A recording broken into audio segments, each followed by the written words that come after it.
Para sa ilan sa inyo na pumili or inisip ang isang Leo, kamusta na kaya siya? Pwede rin naman sa'yo ito mismong enerhiya. Kung wala kang maisip na tao, baka ikaw rin ito. Kamusta ka na nga ba? Leo, kuha tayo ng ilang messages ganap. That is between June to July 2024. Anong ganap sa mga Leo ngayon? Anong may iwan natin? Leo, message. Leo. Leo, okay. Ayan, sabay-sabay. Leo. Okay.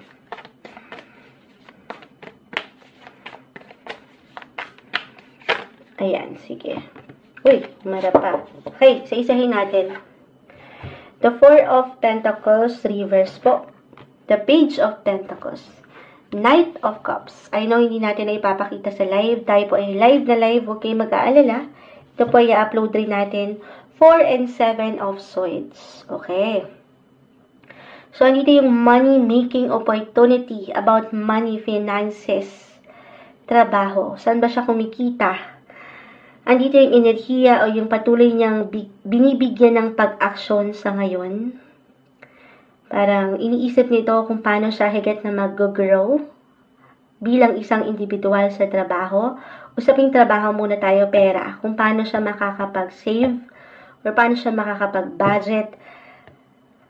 May ilang paglalaan ng higit na energy sa part na ito. Okay, kung paano siya, kumbaga it could be about an extra work or an extra income.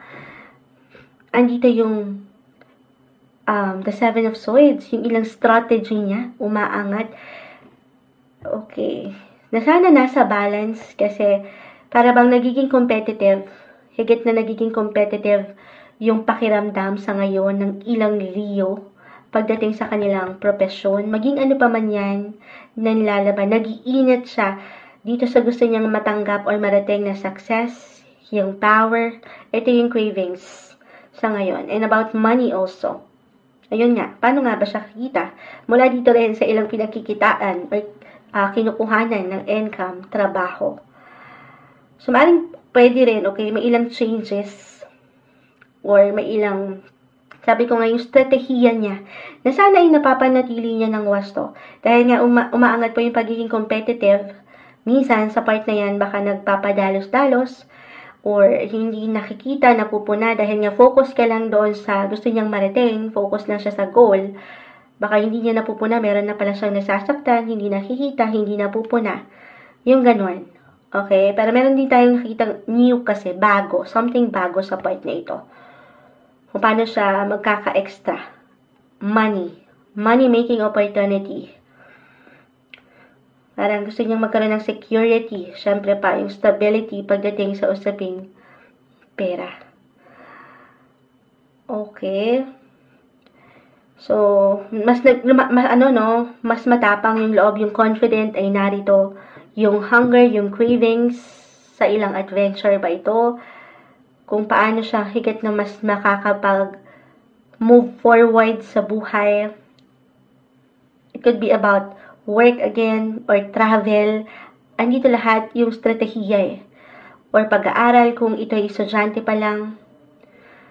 Gusto niyang, syempre, gustong merong ma-achieve, merong marating.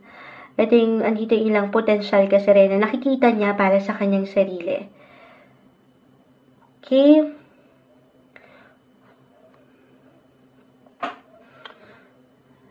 So, ano lang, no? Yung energy, may pag-increase or increase ng income. Ito yung gusto niyang mapuna, maramdaman, makita yung desire.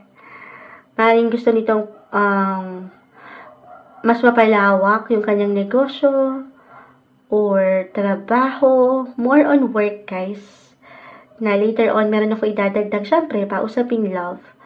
Pero, baka meron din siyang tension sa part na ito sa work eh. Dahil nga po nagiging competitive, baka merong conflict, may tension sa working area, sa kanyang profesyon. Yun, merong ilang imbalance lang din doon. Dahil nga sa init na ito, na gustong marating yung success. o yung potential, positive potential, yung promotion sa mas practical, or ilang bago pa na gusto niyang makita. So, balance lang syempre pa. Ito, medyo may pagkapagod lang dahil nga, baka dito siya nagiging busy and productive. May pagkapagod physically, mentally, emotionally, or ito, pagdating sa kanyang puso. Why not? Baka dito siya, if ever hindi mag-apply yung sa pera, sa work, dito siya naglalaan ng higit na energy. Knight of Cups ay narito. Meron siyang pinag-alayan ng enerhiya. Merong binibigyan ng bulaklak. Ayan. Ang pogi, no? Ay, biglang pogi, no? Ay. Ano daw yun, Moonchild? Pero, baka dito merong conflict. May ilang pinagdadaanan. Dito may pagkapagod. Yes, gustong mabigyan ng bulaklak, maiparating, pero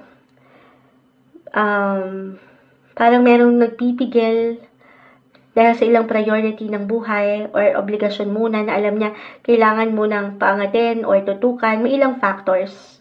Okay? Pero definitely, andito pa rin yung pag-init ng kanyang puso.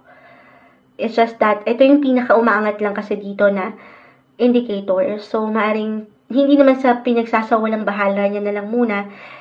Yes, andito pa rin, Knight of Cups, ready ito eh. But at the same time, naninimbang siya sa pagiging practical ngayon. Gusto niyang merong ma-achieve eh. June, July 2024 energy tayo, guys. May pagkapagod kasi. Parang, kesa mag-entertain siya or mas mapalalim yung connection sa ngayon, even in a relationship ito, mas pipiliin na lang nitong magpahinga dahil sa ilang ganap or sa pagka-busy sa work. Okay, parang, or meron talaga siyang gustong ipahinga at ang kanyang puso ito if this is about love. Okay, so low-key, lie low muna siya dyan. Pero andito rin yung cravings, ay ready siya. Pero at the same time, mas umangat yung strategy niya on how to earn, on how to have that power na gusto niyang marating. Okay? Ayun yung pinaka-umaangat dito. Na, hindi imposible sa true lang na merong pagtaas, pag-level up, pero sana balance lang siya sa part na yun. Kasi meron tayong tension na nakikita. Parang this person ay yung feeling niya ay parang more competitive talaga. Yung instinct niya ay andito. Focus dito sa gusto niyang marating. Okay, na hindi posibleng marating sa true lang. Yun lang, may pagkapagod sa part na ito. Or, yung about sa love, gusto niyang buhayin yung opportunity na ito to love. Pero, yun nga po. In time, okay? Timing is everything. Totoo naman. Okay. Meron lang siyang marahil inuuna. Hindi ka importante, lalo pa if this is someone na karelasyon mo. Pero mas umaangat yung practicality sa ngayon para sa mga Leo na pumili June to July 2024 messages para sa inyo.